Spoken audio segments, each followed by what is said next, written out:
بسم الله الرحمن الرحيم الحمد لله رب العالمين وأفضل الصلاة وأتم التسليم على سيدنا محمد وعلى آله وصحبه أجمعين. با سلسله دروس تفسیر قرآن کریم از کتاب الجامع لاحکام القرآن با شما هستیم. درس گذشته درباره ادب و حرمت نسبت به قرآن کریم بود. باب امروزه درباره تحذیر و آگاهی دادن از اینکه انسان قرآن کریم را با نظر و رأی خود تفسیر نماید و این چنین مرتبه های مفسرین. در این دو موضوع سخن خواهیم گفت. در شروع این باب امام قرطبی رحمه الله بعضی از احادیث رسول اکرم صلی الله علیه و سلم را میارد که پیامبر اکرم صلی الله علیه و سلم نهی کرده است که انسان تفسیر قرآن را به رأی و نظر از نزد خود بکند و این چنین جواب و معنای این احادیث را نیز بیان میکند. یکمین حدیثی که امام قرطبی رحمه الله در این باب میگوید از عایشه مادرمان رضی الله عنها قالت ما كان رسول الله صلی الله علیه و سلم يفسر من كتاب الله الا آیا بعدد علمه ایاهن جبریل. رسول اکرم صلی الله علیه و سلم هرگز تفسیر از کلام الله عز و جل نمی کردند مگر چند عدد از آیات هایی که حضرت جبریل علیه السلام به پیامبر اکرم صلی الله علیه و سلم تعلیم داده بود. بعضی از علما گفتند که این حدیث دلیل است بر آن که پیامبر اکرم صلی الله علیه و سلم نهی کردند از اینکه انسان قرآن را به رأی و نظر از نزد خود تفسیر نماید. اما ابن عطیه در شرح و معنای این حدیث چنین میگوید: ومعنى هذا الحديث في المغيبات القرآن وتفسير مجمله ونحوه. معنای این حدیث این که رسول اکرم صلی الله علیه و سلم هرگز تفسیر از کلام الله عز و جل نمی کردند به عدد چند آیات. معنای این حدیث در آن است که پیامبر در مغیبات قرآن، در اموری که غیبی هست در قرآن کریم و مجمل هست، در این رسول اکرم صلی الله علیه و سلم هرگز تفسیر نمی کردند، چون که هذا مما لا سبیل الیه الا بتوقیف من الله تعالی. راه و طریق فهم این امور غیبی و این مجملات قرآن کریم تنها راهش و این است که الله عز و جل به ما بفهماند. و من جمله مغیباته ما لم یعلم الله به كوقت قیام الساعه. و از جمله امور غیبی که قرآن کریم درباره او سخن گفته است به مانند وقت روز قیامت کی است و که عدد نفخات فی الصور، این چنین عدد نفخ در صور چند عدد است و یا اینکه مسئله روح چی است. در این گونه مسائل و امور غیبی پیامبر اکرم صلی الله علیه و سلم هرگز از نزد خود تفسیر نکردند و ما نیز حقی نداریم در این امور غیبی و امور مجملات قرآن تفسیر از نزد خودمان بکنیم. این یکمین حدیث بود. حدیث دیگری که امام ترمذی رحمه الله روایت کرده است از عبدالله ابن عباس رضی الله عنه عن النبي صلى الله عليه وسلم قال اتقوا الحديث علي إلا ما علمتم فمن كذب علي متعمدا فليتبوأ مقعده من النار ومن قال في القرآن برأيه فليتبوأ مقعده من النار. حدیث دیگری که پیامبر اکرم صلی الله علیه و سلم در آن نهی نمودند که انسان در قرآن کریم تفسیر بکند از نزد خودش و از نزد علم و نظری که دارد. در این حدیث رسول الله صلی الله علیه و سلم فرموده است که اتقوا الحدیث علی. در سخن گفتن از نام رسول اکرم صلی الله علیه و سلم بسیار تقوا و پرهیزی را رعایت کنیم، مگر در آن چیزی که یقینا می‌دانیم از سخن رسول الله صلی الله علیه و سلم است. چون که فمن کذب علی متعمدا فلیتبوأ مقعده من النار.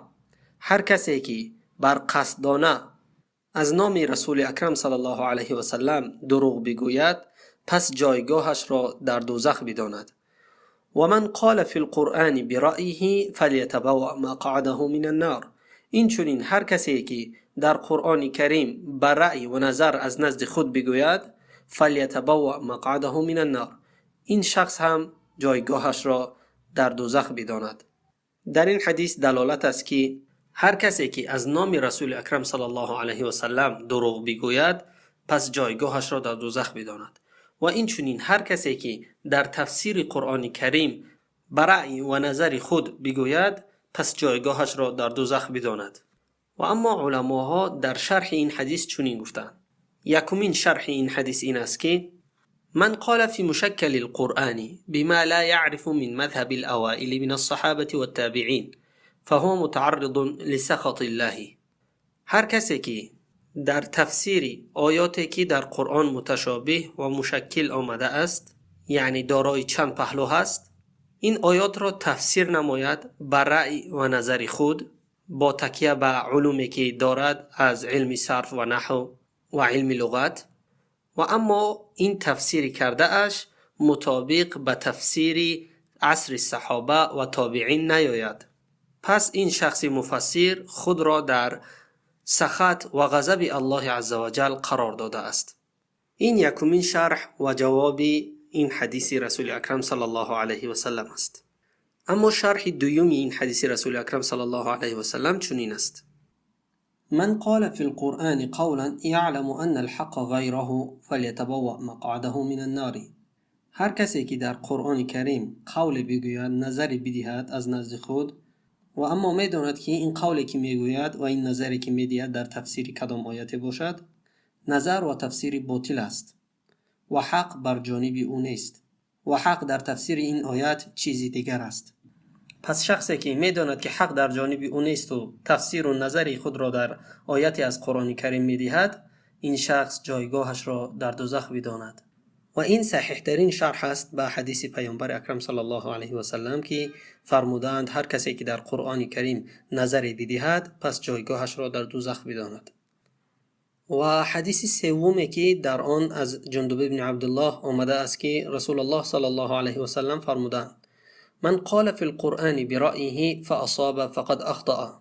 هر کسی در تفسیر قرآن کریم و یا کدام آیت از قرآن کریم رأی و نظر خود را بگوید، او خطا کرده است اگرچه رأی و نظر او درست باشد. یعنی در این حدیث هم رسول اکرم صلی الله علیه و سلم ما را نهی میکند که نظر و رأی خود را در تفسیر کدام آیت از قرآن کریم بدهیم. و اما علما در فهم این حدیث چنین گفتند: فحمل بعض أهل العلم هذا الحديث على أن الرأي معني به الهوى. بعضی از اهل علم این حدیث را شرح داده گفتند که رأیی که پیامبر اکرم صلی الله علیه و سلم نهی کرده است معناش هوا و میل انسان است. یعنی انسان هنگامی که تفسیر آیت را میکند باید حقیقت و تفسیر واقعی این آیت را بکند و اهمیت بر هوای نفسی و میل مذهبی و حزبی نکرده واقعیت این آیت را تفسیر نماید. و شرح حدیث چنین می شود که من قال في القرآن قولا يوافق هواه لم يأخذه عن ائمة السلف فأصاب فقد أخطأ. هر کسی در تفسیر قرآن کریم قول بگوید که موافق و مطابق بر هوای نفسی انسان است و این تفسیر را از ائمه سلف نگرفته است، و منظور از سلف همون عصر صحابه و تابعین است، فاصاب فقد اخطأ. اگر این نظری داده اش موافق هم بیاید، درست هم باشد، پس اون خطا کرده است. لحکمه علی القرآن بما لا یعرف اصله. چون که حکم به قرآن کریم کرده است که اصل او را نمیداند. ولا یقف علی مذاهب اهل الاثر و النقل فیه.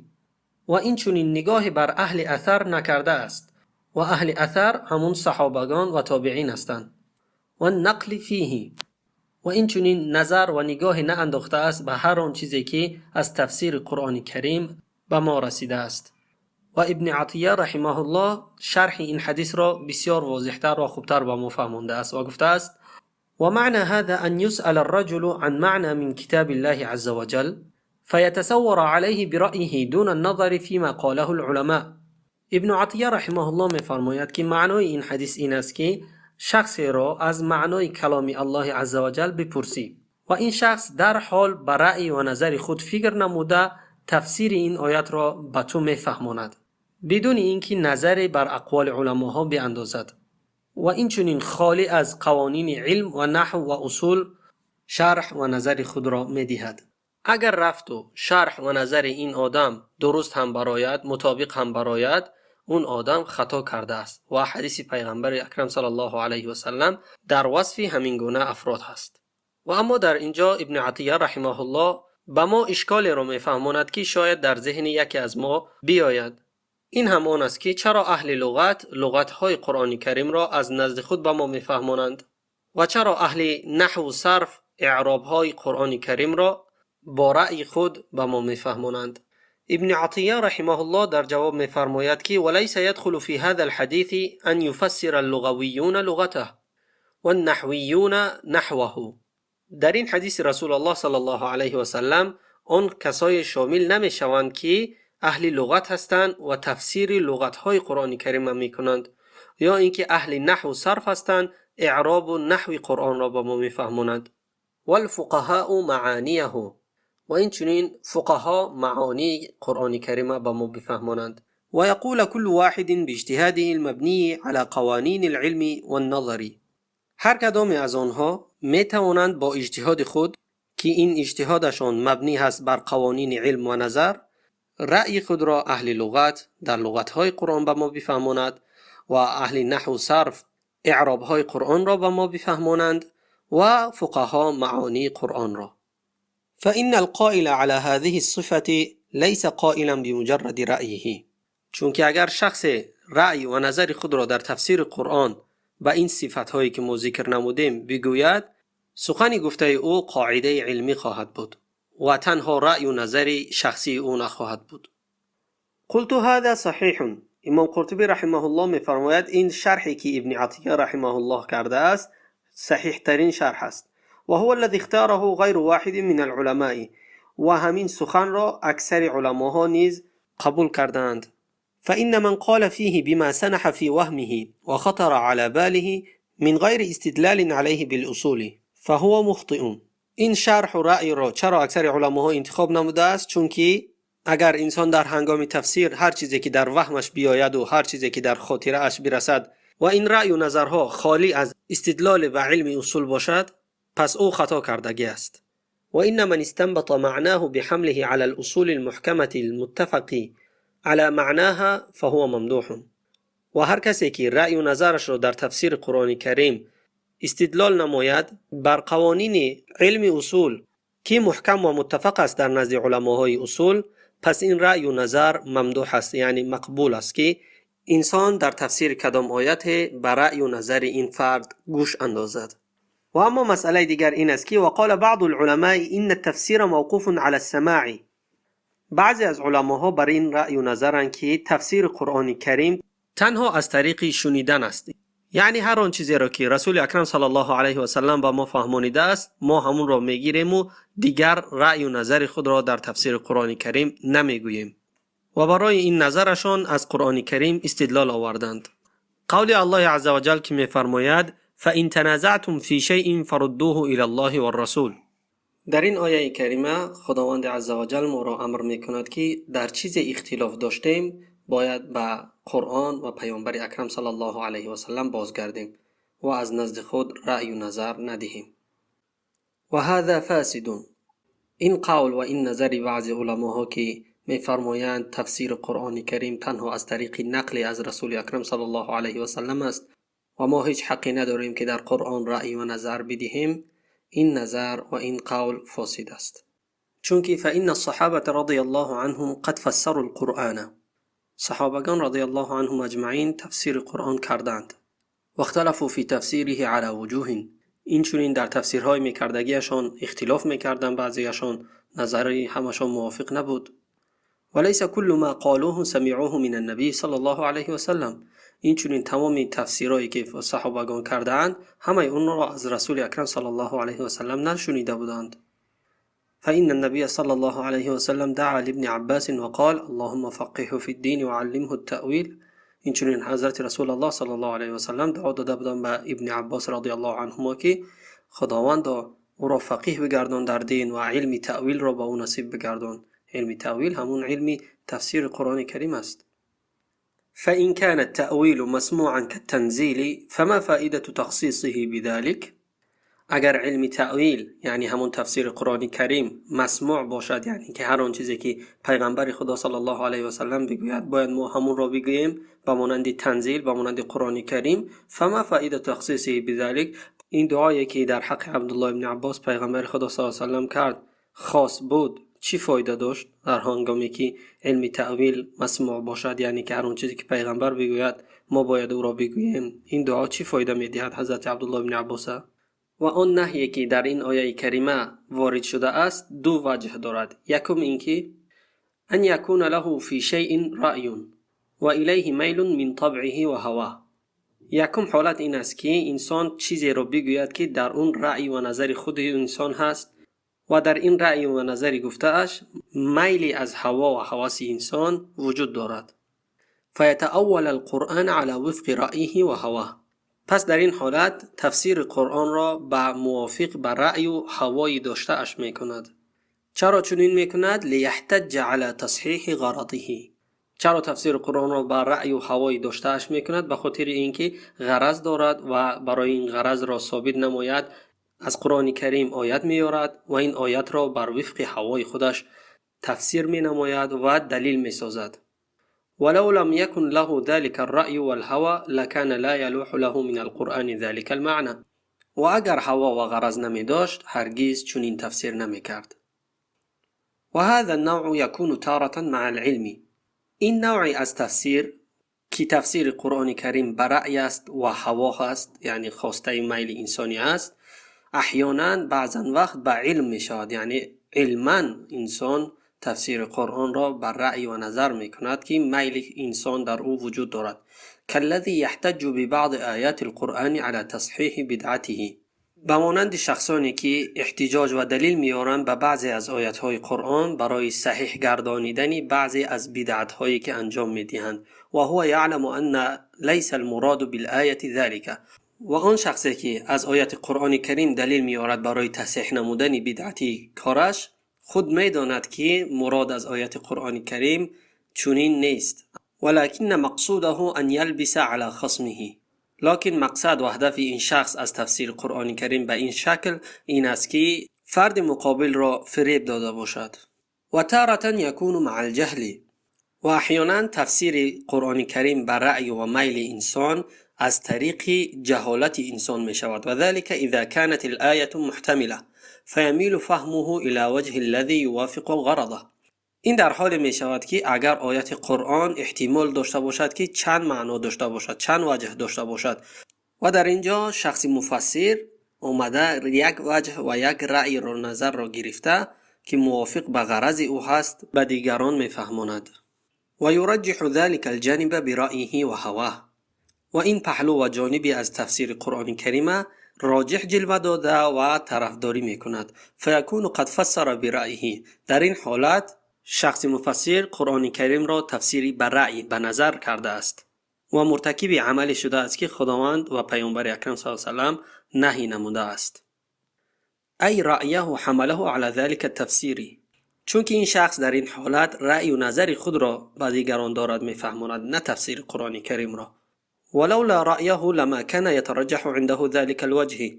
اگر همین رأی و غرض او نمی بود هرگز تنها یک وجه تفسیر را به دیگران بیان نمی کرد، دیگر وجه های تفسیر این آیت را نیز بیان می ساخت. و احیانا انسان غرضی صحیح دارد و برای این غرض صحیح خود را دلیل از قرآن کریم بیاورد چنین می گوید. مثال درباره دلی که از ذکر خدا مرده شدگی باشد و برای بیدار نمودن این دل آیات قرآن را تفسیری به رأی و نظر از نزد خود بکنی و دلیل بیاری از قرآن کریم و بگویی اذهب الى فرعون انه طغى و به سوی دل خود اشاره نمایی. الله عزوجل در این آیه کریمه حضرت موسی را امر میکند که به سوی فرعون برود، چون که فرعون ظلم و ستم را از حد و اندازه گذرانده است نسبت بنی اسرائیل. اما این مفسری که غرض صحیح دارد در هنگام تفسیر نمودن این آیت به سوی دل خود اشاره نماید. یعنی آیه کریمه درباره وصف فرعون می رود، اما او درباره زنده نمودن دل مرده از ذکر خدا استفاده می کندش. و هذا الجنس قد يستعمله بعض الوعاظ في المقاصد الصحيحة تحسينا للكلام. یعنی همانند همین آیت بعضی از واعظان در راه خدا برای اینکه مقصدهایشان صحیح است و کلامی میگفتهشان را زیب و زینت داده باشند و اینکه افراد گوش میکرده را ترغیب نموده باشند، همین گونه استفاده از آیات قرآن کریم میکنند. اما این کار ممنوع است و هو ممنوع وقد تستعمله الباطنية في المقاصد الفاسدة لتغرير الناس ودعوتهم إلى مذاهبهم الباطلة. همین گونه استفاده را مذهب باطنیه که یکی از مذاهب عقیدوی هست استفاده میکنند از آیاتهای قرآن کریم برای اینکه مردم را از این گونه افکار پر بسازند و دعوت نمایند به سوی مذهب باطلی که دارند. فینزلون القرآن على وفق رأیهم و مذهبهم. اینها در هنگام تفسیر نمودن قرآن کریم آیات کریمه را طرز تفسیر میکنند که موافق به رأی اینها باشد و آنها قطعا و حتما میدانند که این آیت چنین مقصود را ندارد. فهذه الفنون احد وجهی المنع من التفسیر بالرأی. تمام این فنون و اسالیب یکی از وجه‌هایی هست که از تفسیر قرآن کریم به رأی است و ممنوع است که این گونه تفسیر را شخص مفسر بکند. و اما وجه دویمی که از تفسیر قرآن کریم به رأی است ممنوع است، اون هم ان یتسارع الى التفسیر القرآنی بظاهر العربیه. شخص مفسر در هنگام تفسیر نمودن قرآن به ظاهر عربی گرفته قرآن را تفسیر نماید، من غیر استظهار بالسماع و النقل فيما يتعلق بغرائب القرآن، بدون اینکه نظر نگاه بیاندازد بر نقلی که از پیامبر و صحابگان و تابعین به ما رسیده است در اموری که متعلق است به غرائب قرآن، کلمات و الفاظی که غریب است در قرآن کریم و ما فيه من الالفاظ المبهمه والمبدله، و هر الفاظی که در قرآن کریم به شکل مبهم آمده است یعنی نافهمه است، والمبدله و تبدیل شده، و ما فيه من الاختصار والحذف والاضمار والتقدیم والتأخیر، یعنی از الفاظی که در اون اختصار شدگی است، در اون حذف شدگی است، در اون ضمیر است، در اون تقدیم است، در اون تأخیر است. از همین گونه کلمات و الفاظ قرآن را به ظاهر عربی اگر تفسیر نماید کثر غلطه و دخل فی زمرة من فسر القرآن بالرأی، غلطی میکرده اش در هنگام تفسیر بسیار خواهد بود و در زمره کسانی می‌دراید که قرآن کریم بر رأی و نظر تفسیر نمودند. والنقل والسماع لا بد منه في ظاهر التفسير أولا ليتقي به مواضع الغلط، ثم بعد ذلك يتسع الفهم والاستنباط. یعنی نقل از تفسیر قرآن کریم که از پیامبر اکرم و صحابگان و تابعین شده است و به ما رسیده است، اینها را ذکر نمودن حتمی هست.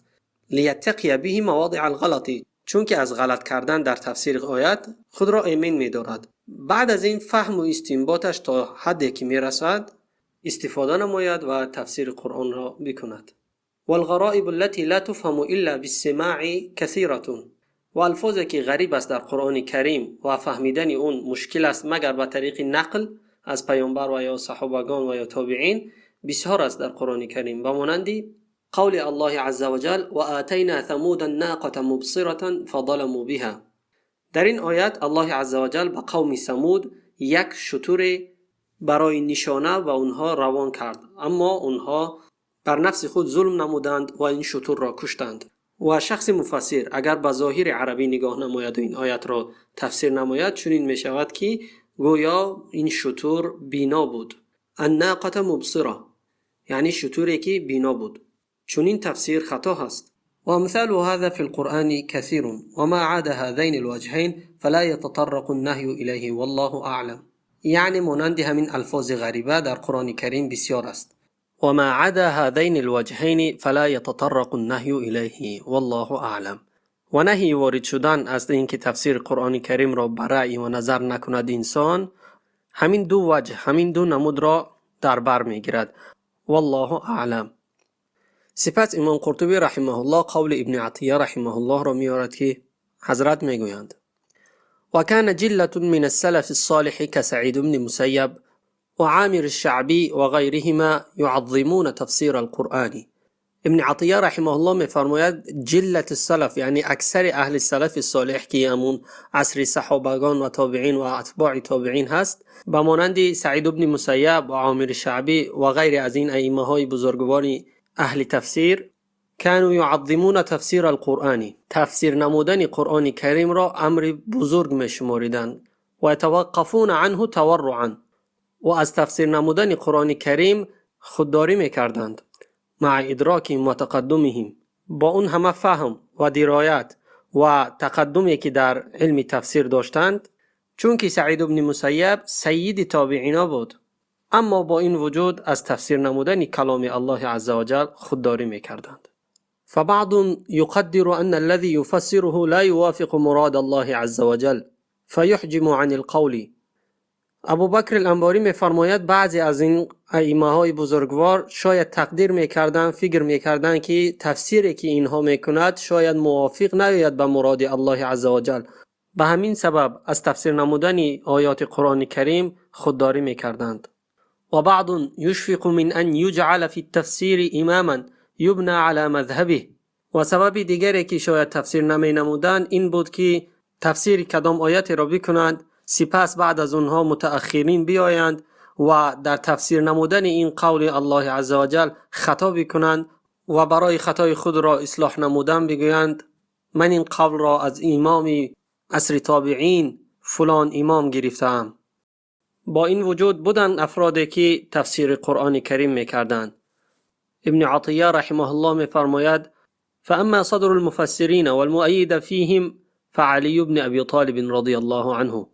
بزرگترین و از همه بالاترین مفسران این علی بن ابی طالب رضی الله عنه است و یتلوه عبدالله بن عباس، بعد از آن عبدالله بن عباس رضی الله عنه. در اینجا امام قرطبی رحمه الله مراتب مفسران را ذکر نموده ایستاده است. و هو تجرد للامر و کمله، یعنی عبدالله بن عباس رضی الله عنه تمام انشغالشان در علم تفسیر بود و تبعه العلماء علیه، و علمای مفسرین که بعد از حضرت عبدالله بن عباس آمد همگی پیروی از عبدالله بن عباس رضی الله عنه میکنند، که مجاهد، که امام مجاهد و سعید بن جبیر و غیر از اینها. والمحفوظ عنه في ذلك اکثر من المحفوظ عن علی. و آن تفسیراتی که از حضرت عبدالله بن عباس رضی الله عنهما به ما رسیده است بسیارتر است از اینکه از حضرت علی بن ابی طالب رضی الله عنه به ما برسد. یعنی علماهای مفسرینی که آمدن اکثریت ها از حضرت عبدالله بن عباس تفسیرات را گرفتند. وقال ابن عباس ما اخذت من تفسیر القرآن فعن علی بن ابی طالب. حضرت عبدالله بن عباس میفرماید که هر تفسیری که ما از قرآن کریم میکنم پس از حضرت علی رضی الله عنه گرفتمش. و کان علی رضی الله عنه یثنی علی تفسیر ابن عباس. و حضرت علی رضی الله عنه با تفسیراتی که حضرت عبدالله بن عباس میکرد مدح و ثنا میفرستاد. و یحض علی الاخذ منه. و این چنین برای گرفتن از تفسیرات قرآن کریم از حضرت عبدالله بن عباس دیگران را ترغیب مینمود. وكان ابن مسعود يقول نعم ترجمان القرآن عبد الله بن عباس. ابن عباس رضی الله عنه نیز یکی از مفسران است. در شأن عبدالله بن مسعود رضی الله عنه میگوید که نعم ترجمان القرآن، بهترین ترجمان قرآن عبدالله بن عباس است. خب بعد از حضرت علی رضی الله عنه و عبدالله بن عباس یتلوه عبدالله بن مسعود. بعد از این دو امام بزرگوار در علم تفسیر حضرت عبدالله بن مسعود سومین نفر می شود و ابی بن کعب بعد از حضرت عبدالله بن مسعود می شود و زید بن ثابت و عبدالله بن عمرو بن العاص و سپس هر آن تابعینی که از صحابگان رضی الله عنهم اجمعین تعلیم علم تفسیر نمودند. روایت هست در وصف این که حضرت علی بن ابی طالب رضی الله عنه تا چه اندازه مفسری بزرگ بودند. عن عامر بن واصله روایت میکند که قال شهدت علی بن ابی طالب رضی الله عنه یخطب. حضرت علی بن ابی طالب رضی الله عنه در خطبه بود که میگوید عمرو بن واصل شنیدم که یقول فی خطبته، حضرت علی بن ابی طالب در خطبه اشون میگفتند که سلونی، مرا بپرسید، فوالله لا تسألونی عن شیء یکون الی یوم القیامة الا حدثتکم به. حضرت علی رضی الله عنه قسم به الله عزوجل یاد میکند که از هر امور دینی که از من سوال پرسیدنی باشد من جواب شما را خواهم داد. سلونی عن کتاب الله، از کتاب الله عزوجل مرا بپرسید. فوالله ما من آیه الا انا اعلم ابی لیل نزلت ام بنهار. قسم به الله عزوجل که هر یک از آیات‌های قرآن را از من بپرسین، من میدانم که آیا این آیت در شب نازل شده است یا اینکه در روز. ام فی سهل نزلت ام فی جبل. و از مکانی این آیت به من بپرسید که آیا در کوه ها نازل شد یا اینکه در زمین هموار. یعنی این تا حد و اندازه دقیق بودن حضرت علی ابن ابی طالب کرم الله وجهه را در علم تفسیر به ما میفهماند. فقام الیه ابن الکوائی، یک شخص به نام ابن الکوا از جایش خیست و گفت فقال یا امیر المؤمنین ما الذاریات ذروه. این ابن کوا از جایش خیست و از حضرت علی ابن ابی طالب پرسید که از ذاریات ذروه که سوره ذاریات است معنای همین آیت چی است؟ و ذکر الحدیث، یعنی حدیث دراز است و دوام حدیث را امام قرطبی رحمه الله نیاورده است. و اینچنین روایت دیگری درباره مراتب مفسران اصحاب کرام رضی الله عنهم اجمعین آمده است که از مسروق گفته است وجدت اصحاب النبی صلی الله علیه و سلم مثل الاخاذ، یاران رسول اکرم صلی الله علیه و سلم مانند حوضی که در آن آب هست. یروی الواحده، حوض آب هست که یک نفر را سیر می کند و حوض آب هست که یروی الاثنین، دو کس را سیر می کند.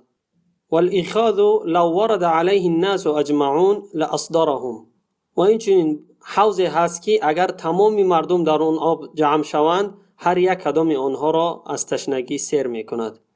و این عبدالله ابن مسعود من تلک الاخاذ، و حضرت عبدالله ابن مسعود از همین جمله کسانی هست که اگر تمام مردم در تفسیر قرآن کریم به او بازگردند تمام آنها را می تواند از علم تفسیر بهره‌مند سازد. خوب این بعضی از روایت ها و آثاری که نسبت به مراتب مفسرها در نزد اصحاب کرام رضی الله عنهم اجمعین بود.